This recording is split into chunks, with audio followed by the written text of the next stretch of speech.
Hello, my name is Leslie Pooler, and I am a student at Tulsa Community College. And this video is going to be for my developmental psychology course, and it is for the topic that I got to choose, um, which I got to choose from a list of topics that were basically from developmental phases and stages that we have been studying for this semester in our developmental psychology course. And so mine is the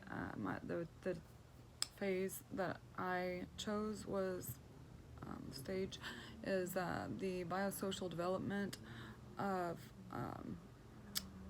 the first 2 years of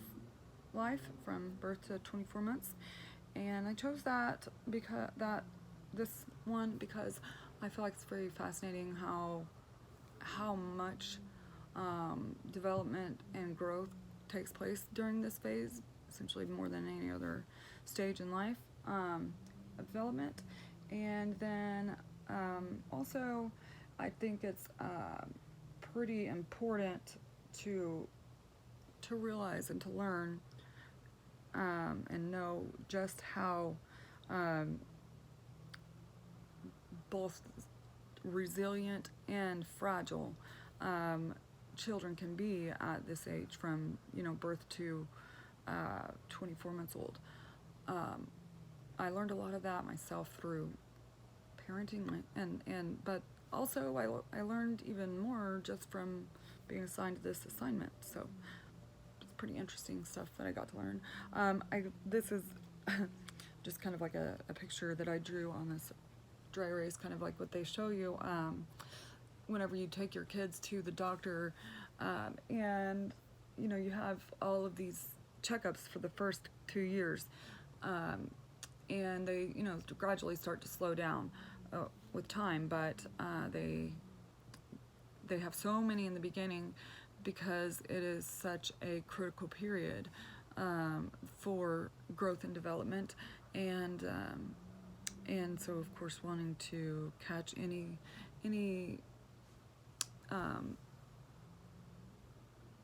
or any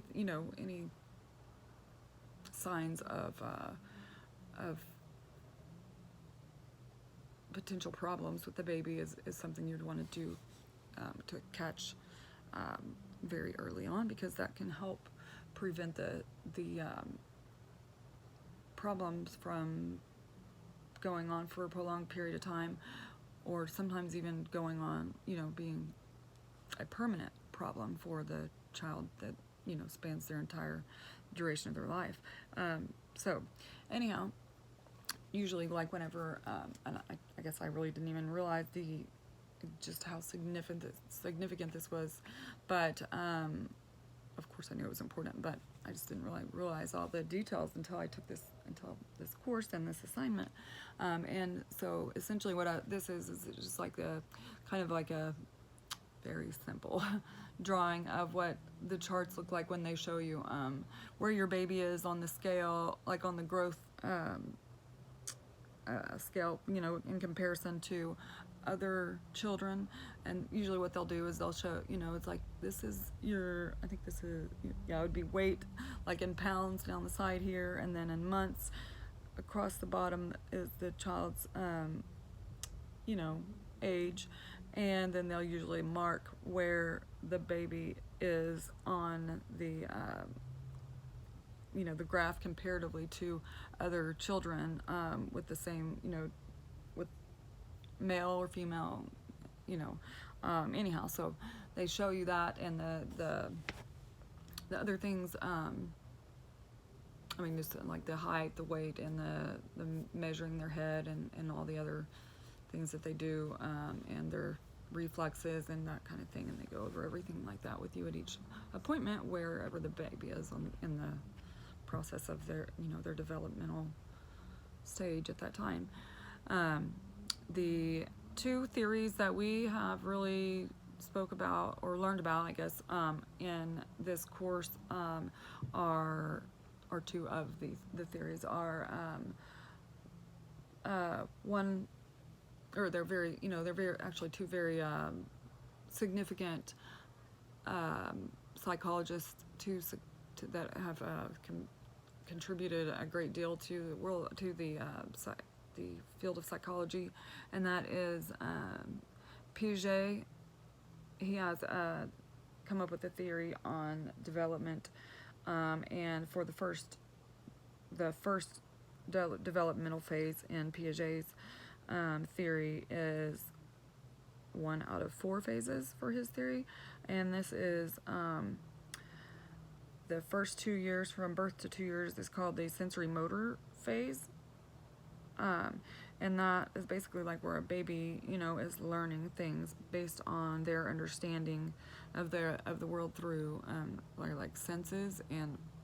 motory skills and such, and that's basically how they learn to do everything that they learn to do in the very beginning, and majority of everything that they learn in that first 2 years. And then the other thing that we are learning is, the other theory that we've learned a lot about is the Erickson theory. His is 8 phases, or 8 stages, and the one that, well, there's actually 2 that would cover this time frame for this assignment topic, which mine is the first 2 years of life, and this is so there would be the infancy in the Erickson theory, and it's called infancy trust versus mistrust,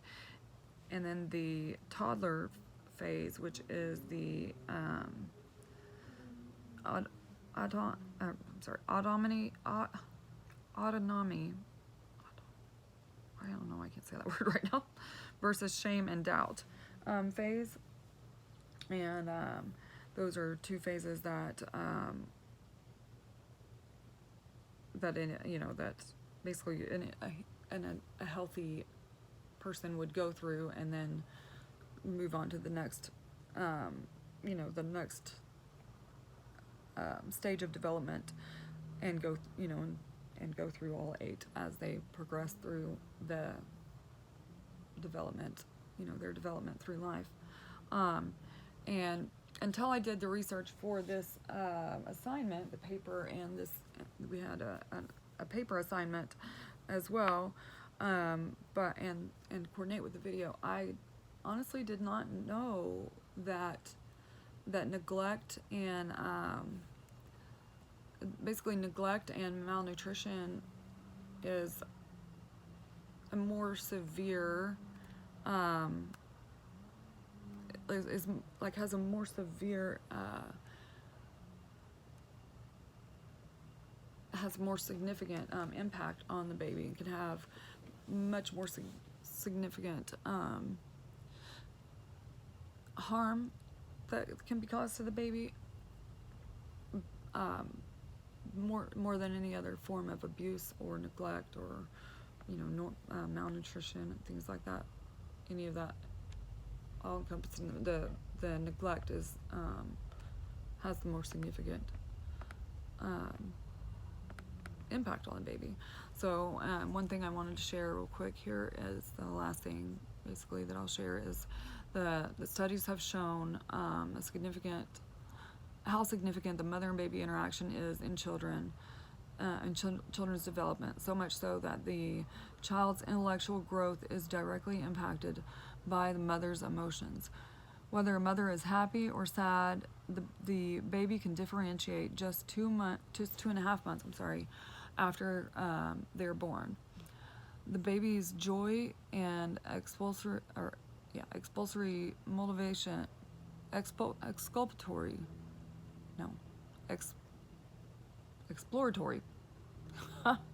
sorry, couldn't read that very well. Exploratory motivation comes from the mother's being in a positive emotional disposition. On the flip side of that, the mother being under duress results in the baby experiencing withdrawal and negative emotions. And that is from well, I'll go ahead. I'll continue on. This is finish this up right quick. The implications are profound. If an infant is unresponsive, this may be a sign of autism, often mistaken for deafness, or it can be, or it may be more subtle, maybe a more subtle warning of poor cognitive learning. A negative emotional atmosphere inhibits cognitive development. And this is Harvard University's National Scientific Council on the Developing Child published an article, The Science of Neglect. The persistent absence of the responsive care disrupts the developing brain that speaks of the serve and return relationship between parents and baby. They liken it to like a volleyball or a tennis game, with the baby gesturing for reaction and engagements with their parents by use of facial expressions and babbling and making noises and such. And then the parents typically will return those imitations and behaviors back and forth with the baby. Where there is a breakdown or removal of this reciprocal, particularly in the form of neglect, the results can be catastrophic for the baby, significantly more so than even physical abuse. Those interactions are far more important than many people realize clearly. And so I guess to conclude here is just essentially that, unfortunately, infants and children experience all ranges of deprivation and abuse and neglect, and although there are often lifelong struggles that come from every level of negative and poor caregiving experience, there are also a great opportunity for babies and children to recover from hardships with the right circumstances. For infants and young children who have experienced adversity, resilience is most likely to be supported through caregiver regulation. Different types of early adverse experiences may be coupled with barriers to effective caregiver regulation, and interventions should be selected that are tailored to the level of need, including ensuring the young children have a caregiver who is cognizant and consistently available, and who can provide effective regulation. And that is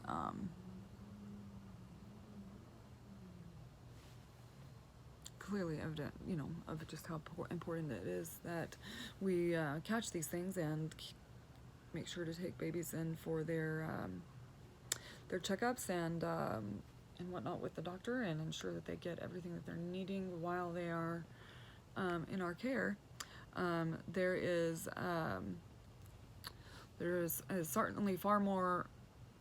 possibly endless amounts of information about development not covered here in this, obviously, in this short little video, and even the development within just the first 2 years. But the studies done thus far